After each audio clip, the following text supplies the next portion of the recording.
Bună tuturor! Bine ați venit la citirea pentru energia momentului prezent. Eu sunt Meme și, ca de obicei, vă întâmpin cu mult optimism. Nu uitați nici măcar o clipă cât de minunați sunteți. Aveți valoare, sufletul vostru este curat, pur, caută explorare, caută să se dezvolte și caută bucurie, iubire și fericire. Ascultați-l, vă rog. Facem citirea rapid. Dacă nu găsiți mesajele folositoare pentru voi, lăsați-le deoparte, păstrați ce este bun sau mergeți acolo unde sufletul vostru vă cheamă. Să vedem pe categorii care sunt mesajele pentru acest moment prezent. Se grăbesc mesajele.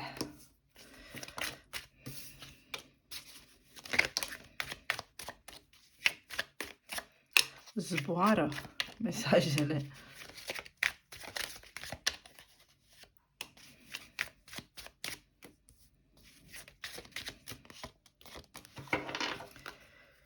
Bun, momentan ne axăm pe acestea.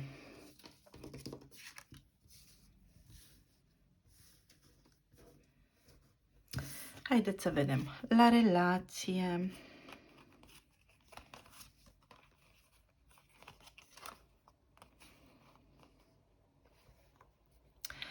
Foarte interesant. La relație, energia momentului vă împinge către echilibru și către discernământ, către o realizare a sinelui așa cum este el, autentic. Avem aici, posibil pentru unii dintre voi, o persoană ușor imatură care dă dovadă de neseriozitate, nu pentru toată lumea, evident, am spus pentru unii dintre voi, și care caută direcția. Poate fi cineva ușor nehotărât, dar care, într-un final, în urma unor lucruri care au legătură cu viața, cu rutina, cu toate cele necesare unui trai normal, va lua o hotărâre și va acționa. Va lua o hotărâre în funcție de direcția pe care va dori să meargă și va regreta nespus faptul că este singur.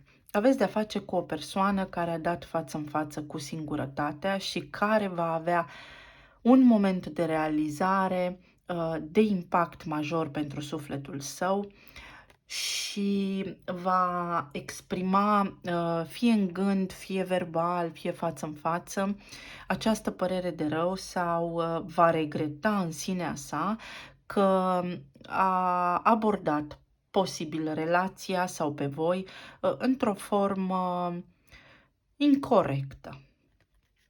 Pentru alții dintre voi doriți acum să vă hotărâți în ce direcție să o luați și aveți o ușoară teamă în legătură cu viitorul vostru. Unii dintre voi aveți o alegere de făcut între două persoane. Există două drumuri în viața voastră, există doi oameni în viața voastră și vă temeți cumva să lăsați în urmă o stabilitate pentru acest necunoscut, dar care vă atrage extrem de mult. Pentru toate sensurile, pentru toate scenariile, în mod evident, există aici progres. Veți simți progres, veți simți interacțiune, veți simți, chiar dacă nu în mod direct, așa vorbind față în față cu cineva, veți simți că se petrece ceva. Energia și planul subtil lucrează chiar și atunci când noi nu ne dăm seama. Vă dau un exemplu. Eu știu când cineva se gândește la mine și știu și cine. De ce? Pentru că și eu mă gândesc, cumva simt așa un val de energie și apoi prima persoană care îmi vine în minte este acea persoană. Se confirmă prin diverse indicii că într-adevăr intuiția nu mă înșeală și că respectiva persoană, indiferent că vorbim de mama, de sora mea și așa mai departe, se gândește la mine.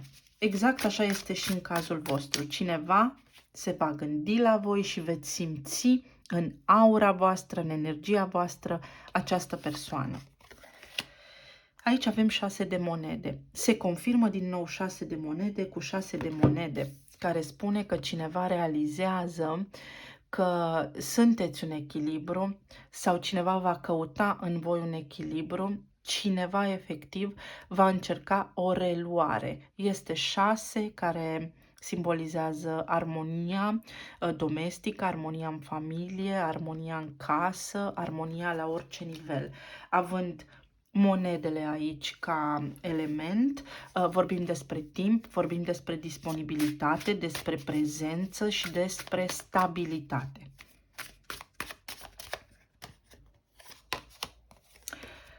Se confirmă faetonul cu faetonul. Veți avea parte de o interacțiune, după cum spuneam. Aici, din punctul meu de vedere, poate fi și energetică, dar poate fi și fizică. Pentru unii dintre voi, efectiv, am în minte o imagine cu voi mergând printr-un centru comercial și, hop, dintr-o dată în fața voastră, persoana la care voi vă gândiți sau persoana la care voi nu vă gândiți. Persoana pe care, dacă o vedeți în fața voastră, veți simți regret, veți simți tristețe, nu voi veți fi triști, îi veți simți tristețea, îi veți simți regretul. Și magicianul. Cineva se hotărăște să ia acțiune, cineva va discuta. Magicianul este simbolizat în astrologie de semnul Gemeni. Drept urmare, este o carte care are foarte multă acțiune în spate, o carte rapidă, este o energie rapidă, iute, este o energie a conversației, dacă nu verbal, așa cum o fac eu acum, cel puțin telepatică. Și aici vorbim despre experiență anterioară, despre toate datele problemei și tot ce s-a întâmplat între noi până acum. Cineva va purta o conversație, cineva vă transmite fie verbal, fie telepatic, regretele, părerea de rău și va lua o hotărâre. Voi veți lua o hotărâre de asemenea într-o anumită direcție, într-o anumită privință cu această persoană. Voi sunteți magnetici, voi ați făcut ceva, ați lucrat ca să fiți bine, v-ați simțit părăsiți, posibil unii dintre voi, v-ați simțit trădați, posibil unii dintre voi, ați rămas efectiv pe drumuri, în sensul că v-ați simțit ai nimănui, dar acest lucru se echilibrează și acest sentiment dispare în urma acestor evenimente care se vor petrece. Iată, niște bani. După cum spuneam, posibil voi sunteți la cumpărături sau posibil efectiv să primiți niște bani de la familie, neașteptat, pentru că avem aici elementul magicianului, care înseamnă neașteptat, înseamnă că totul este posibil. De la familie, de la unul dintre copii. Cine știe, această persoană poate vă datorează bani și îi veți primi și atunci veți discuta despre lucrurile care au rămas nespuse între voi. Mesajul. O discuție se va purta aici sau pur și simplu această întâlnire spontană clar va lăsa loc de un alt bună ziua. Mai iau o carte aici, iată oracol, să văd, de tarot, pardon. Dama de monede.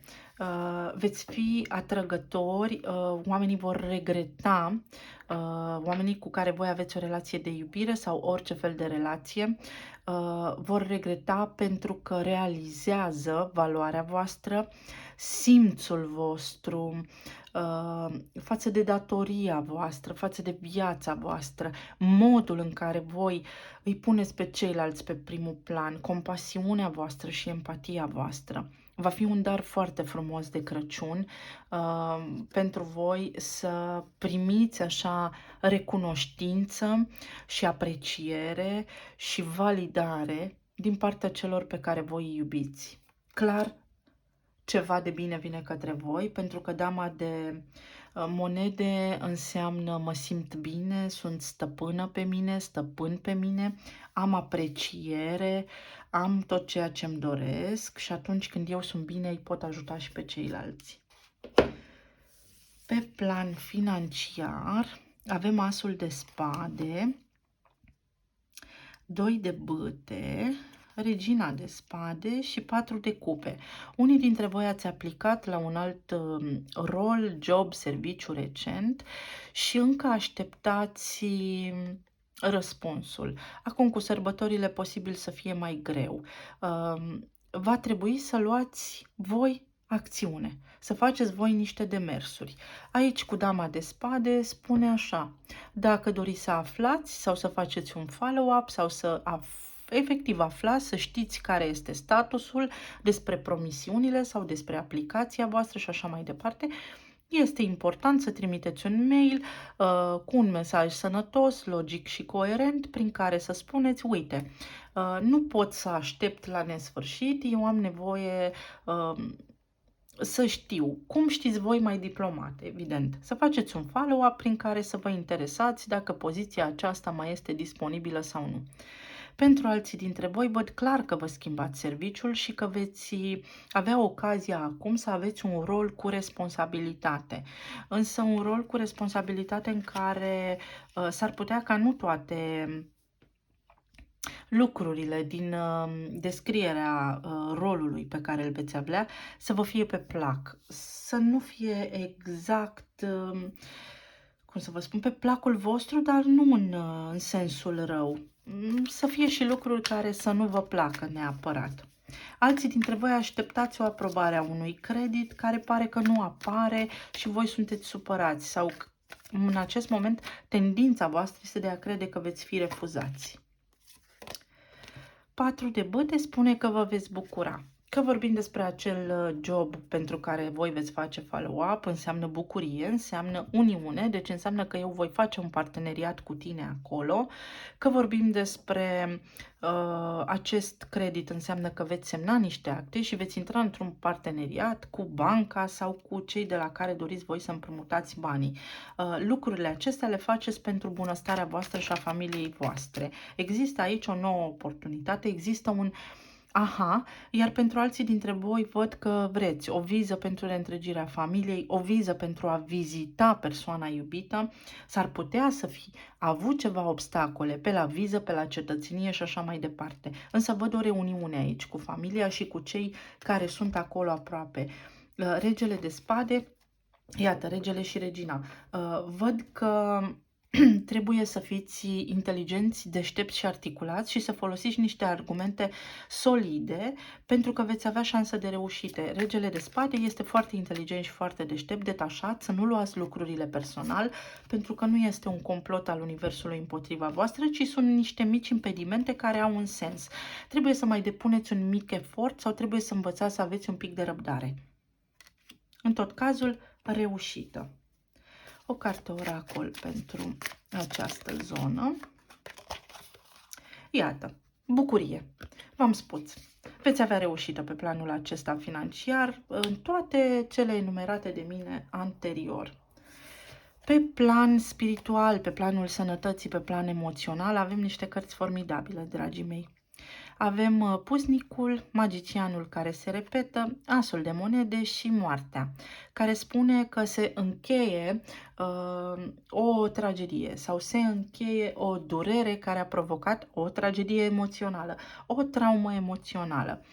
Spune că este necesar să vă retrageți un pic, voi cu voi înșivă, să înțelegeți că puteți avea parte de orice, că degeaba suspinați și spuneți: eu sunt aici și el este în Columbia. Și acolo în Columbia are și vreo 3 mândre sau că ea este în Papua Noua Guinee și eu sunt aici și nu știu ce face.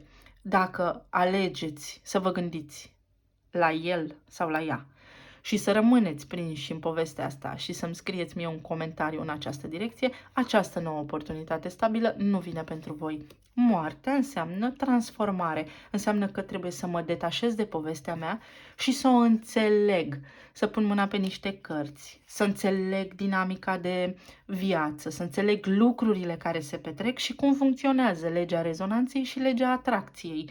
Cum îmi schimb vibrația?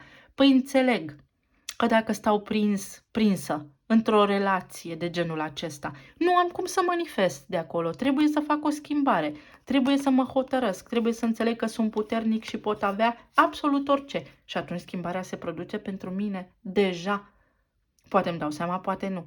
Dar aveți niște cărți fabuloase.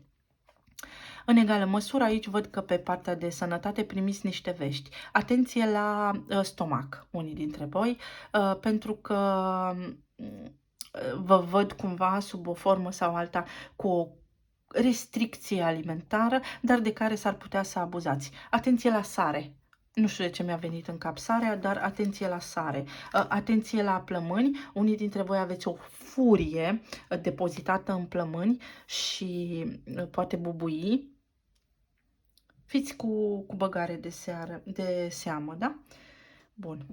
Aici mai au niște cărți. Ce s-a întors? 2 de spade și 9 de spade. Dragii mei, alegerea de a fi triști vă aparține. Exact cum vă spuneam. Este alegerea voastră să stați și să vă simțiți așa. 2 de spade vorbește despre propria mea alegere și propria mea percepție, despre gândurile mele care mă duc către anxietate. Doar gândurile mele mă împiedică pe mine să fiu fericit acum. Dar odată ce mă hotărăsc și spun, măi, eu merit, nu voi rămâne nici singur, nici singură în viața asta. De ce? Pentru că pot. Fiecare sac are petecul lui. Trebuie să existe o cale. Sau dacă mi-aleg o viață singură, nu înseamnă singurătate, înseamnă că mă bucur de compania mea, înseamnă că am alte priorități și așa mai departe. Bunăstarea voastră emoțională se află în mâinile voastre, dragii mei. O carte oracol.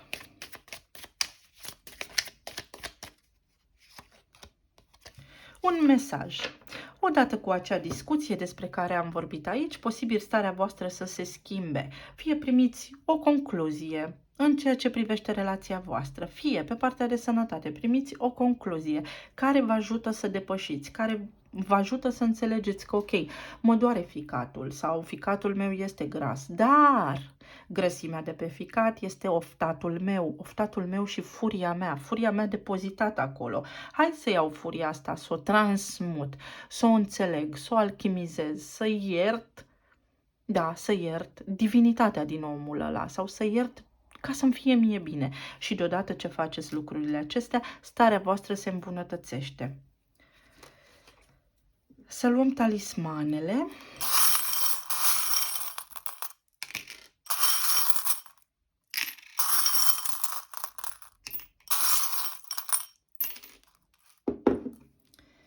La partea de relație avem așa.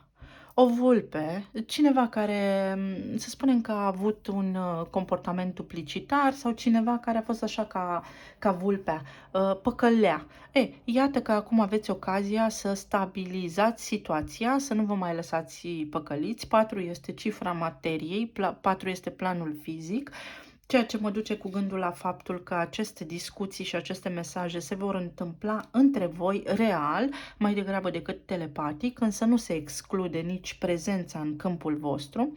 Văd aici un palmier care spune relaxare, să vă relaxați un pic, inițiala D și inițiala I. Poate fi o zi duminică din luna ianuarie, poate fi efectiv nume propriu sau oraș sau o zi de duminică și luna ianuarie. Nu sunt neapărat legate unele de celelalte. La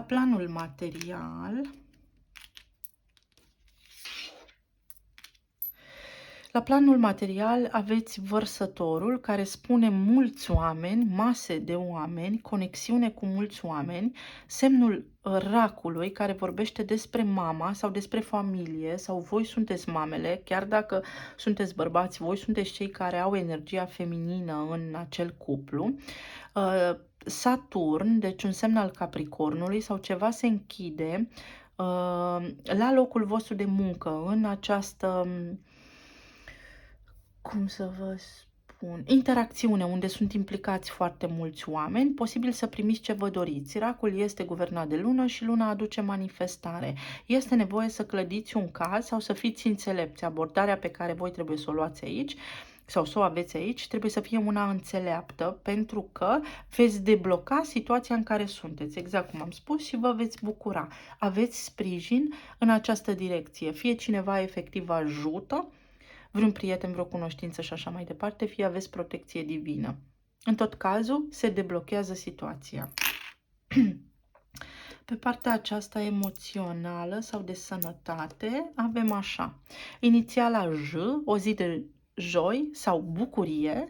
Inițiala G, o umbrelă strânsă, nu trebuie să vă mai apărați, deci poate fi un sens foarte bun de vindecare aici, să vă bucurați, exact după cum vă spuneam, vă veți bucura, iar aici avem un mesaj foarte mare care spune: iubirea dintre o mamă și fiica sa este foarte bună, sau iubirea dintre un părinte și copilul său este foarte bună.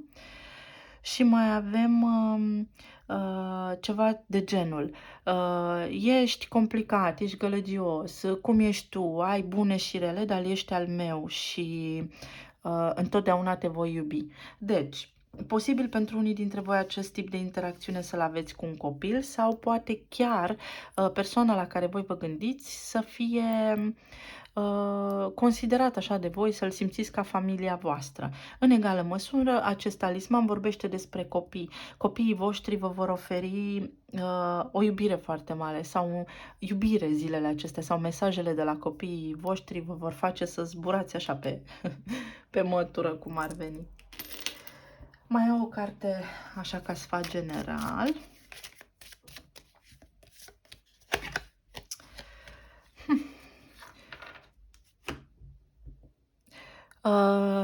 Oglinda magică, să spunem că este ca oglinda vrăjitoarei din albă ca zăpada, și vorbește despre narcisism, despre o singură parte a relației și despre o dragoste necurată, să spunem. Exact cum spuneam aici, cineva realizează faptul că doar a cerut și nu a dat. Voi apăreți ca dama de monede aici. Este un lucru foarte bun, măreț și de apreciat că voi sunteți dama de monede, însă în egală măsură trebuie să intrați și să accesați și puterea magicianului, care spune că pot să te oglindesc.